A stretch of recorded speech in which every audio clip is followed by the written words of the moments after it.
तो गुरुवार की शाम को भड़के हिंसा के बाद अब हालात सामान्य होते जा रहे हैं, लेकिन आरोपियों की तलाश लगातार जारी है। जैसा कि हमने आपको बताया कि छापेमारी हो रही है, 5000 लोगों के खिलाफ एफआईआर दर्ज है। आज वर्तमान स्थिति क्या है, हमारी सहयोगी मीनाक्षी रजत की रिपोर्ट देखती है। उत्तराखंड का हल्द्वानी रेलवे स्टेशन है ये, जहां पर हमारी मौजूदगी है। कभी ये रेलवे स्टेशन यात्रियों से खचाखच भरा होता था, लेकिन वनभूलपुरा जो कि यहाँ से 10 मीटर की दूरी पर है, वहां जिस तरीके से 8 फरवरी को बवाल मचता है, उसके बाद ये स्टेशन पर आने वाली ट्रेनों को स्टॉपेज पूरी तरीके से रोक दिया गया है हाल फिलहाल के लिए।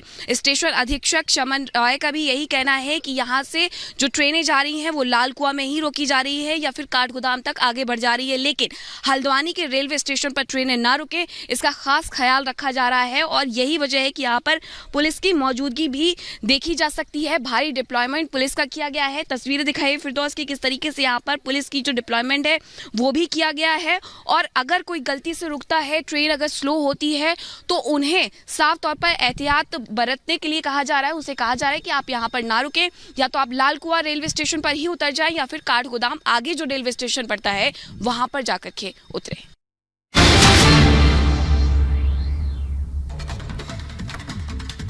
और बड़ी खबर आ रही है हल्द्वानी से। हल्द्वानी हिंसा में अब तक 50 लोगों को हिरासत में लिया जा चुका है। सीसीटीवी फुटेज में उपद्रवियों की पहचान जारी है। हल्द्वानी पुलिस ने इसको लेकर 3 टीमें बनाई हैं। 25 पुलिसकर्मी उस दिन जो हिंसा हुई थी उसको लेकर जो सीसीटीवी फुटेज है वो खंगाल रहे हैं, यानी कि अब बारी पुलिस की तरफ से एक्शन की है, लिहाजा 25 पुलिसकर्मी जो है पूरा फुटेज खंगाल रहे हैं। 3 टीमें बनाई गई बाकायदे इसके लिए। हालांकि अब तक अगर बात की जाए तो 50 लोगों को हिरासत में लिया गया है और उनसे लगातार पूछताछ की जा रही है। पूछताछ इस बात को लेकर की भी, जिस तरीके से जिलाधिकारी ने यह कहा था कि जो बम बनाए गए, पेट्रोल बम बनाए गए, जो पत्थरबाजी की गई, दरअसल वो प्री प्लान थी। लिहाजा जिन लोगों को हिरासत में लिया गया उनसे पूछताछ की जा रही है कि आखिर इसके पीछे कौन कौन लोग शामिल थे, कैसे प्लानिंग की गई, किस तरीके से इस हिंसा को अंजाम दिया गया। यानी कि अब जो वीडियो फुटेज है उसका इस्तेमाल करते हुए यहाँ पे उपद्रवियों की पहचान की जा रही है। इस पूरे मामले में अब तक 50 लोग हिरासत में लिए जा चुके हैं, जबकि उस दिन जो हिंसा हुई थी उसके फुटेज अभी भी खंगाले जा रहे हैं। तो देखिए जिस तरीके से देवभूमि की शांति में भंग करने वाले, शांति को भंग करने वाले, जहर घोलने वाले लोगों की अगर बात की जाए तो अब उन पर कार्रवाइयां जो है वो देखने को मिलेंगी, क्योंकि अब जो पुलिस की टीम है वो फुटेज खंगाल रही है और अब कार्रवाई की जाएगी।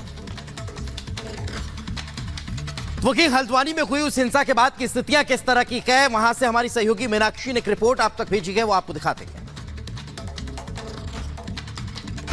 उत्तराखंड में रेलवे स्टेशन पर जिस तरीके से रेल नहीं रुक रही है, उसी तरीके से टैक्सी स्टैंड पर यात्री भी नहीं पहुंच रहे हैं। लोगों के मन में कहीं ना कहीं वनभूलपुरा में हुई घटना को लेकर के डर है।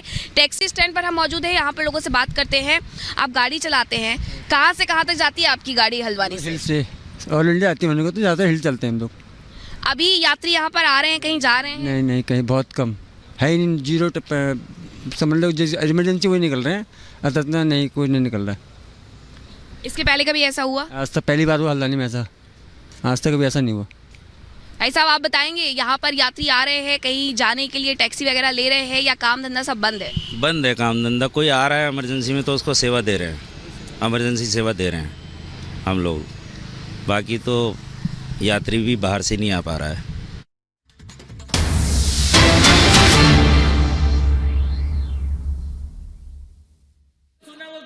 अब बोलिए। माननीय सभापति महोदय, माननीय सभापति महोदय, जब घाव होता है, मिर्ची लगती है तो चीवन तो उठेगी, जरूर उठेगी और उठना भी चाहिए। देश की जनता देख रही है कि तुमने राम के साथ क्या किया। कोर्ट में खड़े होकर के 2019 के पहले माननीय अध्यक्ष महोदय, इन्हीं के वकील खड़े हो गए थे कि अभी न्याय नहीं होना चाहिए राम के मंदिर के लिए। क्या बात कर रहे हो? किस मुख से राम की बात कर रहे हो? तुम्हारा अधिकार क्या है राम के विषय पर बात करने का? कोई अधिकार नहीं है।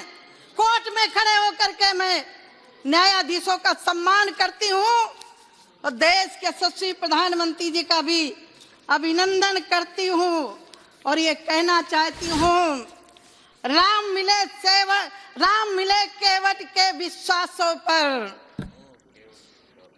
राम मिले प्रण के हेतु वनवासों में। ये मेरठ के कवि हरिओम पवार जी की पंक्ति हाँ है। मैं वही बोल रही हूँ। मैं खास तौर से मैं मेरठ से हूँ, बड़े महान राम- कवि। जी जी फिर से सुना देती हूँ। गौरव गोगोई ने भी उन्हीं पंक्तियों को इसीलिए उद्धृत मैंने किया। वो उद्धृत जी किया जी है। जी मैं विशेष रूप से आभारी हूँ हाँ, कि आपने राम- मेरठ के महान कवि, राष्ट्रीय कवि हैं वो, उनका उल्लेख किया। जी राम जी मिले केवट के विश्वासों पर, राम मिले हैं प्रण के हेतु वनवासों में, राम मिले हैं हनुमान के क्या बात है। सीने पर, राम मिले सबरी के जूठे बैरों पर, और आखिरी मैंने जोड़ा अध्यक्ष महोदय, राम मंदिर मिला है नरेंद्र मोदी के 56 इंच सीने।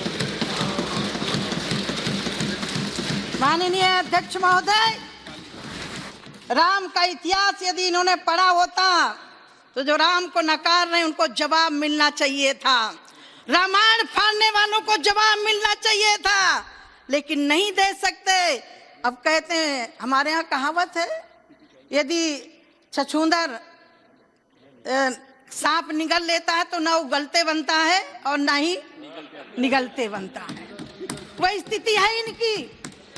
मैं अध्यक्ष महोदय कहना चाहती हूँ, रामचरितमानस पढ़ते तो राम तुम्हें भी बनना होगा, चलो राम के पद चिन्हों पर अब इतिहास।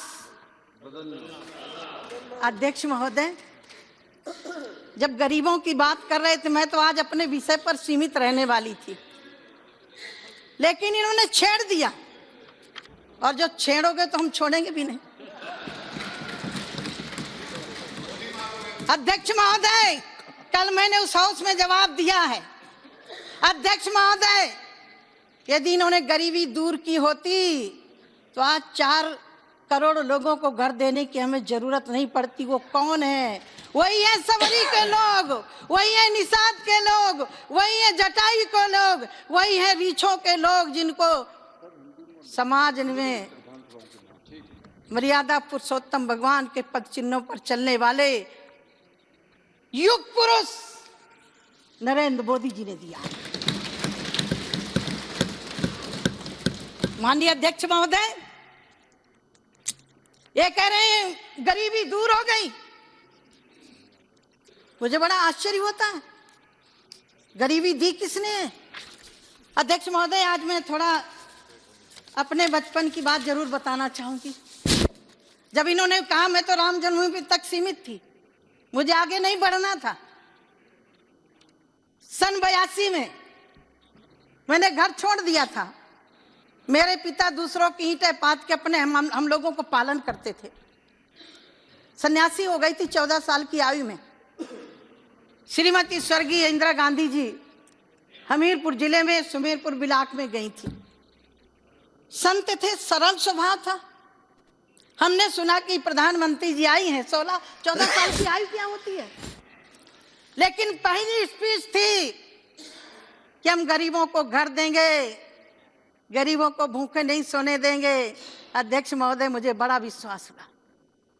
मुझे लगा कि मैं तो घर छोड़ के चली आई, अब मेरे पिता को पक्का मकान जरूर मिलेगा।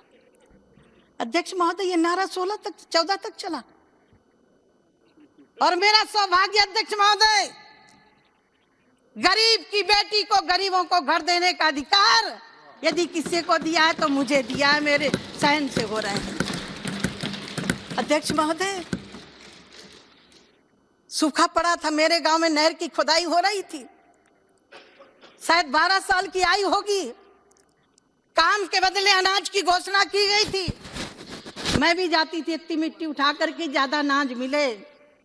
अध्यक्ष महोदय, लाल जुंडी मंगाई गई थी। मेरी माता रोटी बना के खिलाती। जुंडी माने ज्वार। मेरे बुंदेलखंड की भाषा में क्या करूं, है तो हम बुंदेलखंडी। 100 दंडी एक बुंदेलखंडी पर्याप्त होते हैं अध्यक्ष महोदय। हाँ जी, हाँ जी, हाँ। बुंदेलखंड बहुत प्यारा क्षेत्र है जी। अध्यक्ष महोदय, मैं वो दिन याद करती हूँ। मेरी माँ यदि आटा बना के रोटी खिलाती तो पूरे परिवार का पेट नहीं भर सकती थी, दलिया बना के खिलाती थी। मैं आभार व्यक्त करती हूँ देश के यशस्वी प्रधानमंत्री जी का। कोविड जैसी महामारी के समय पर एक भी परिवार भूखों नहीं मरा। और काम की जरूरत पड़ी तो मनरेगा में पैसा बढ़ा करके लोगों को काम भी दिया। सभापति महोदय और वक्ता भी हैं, लेकिन आज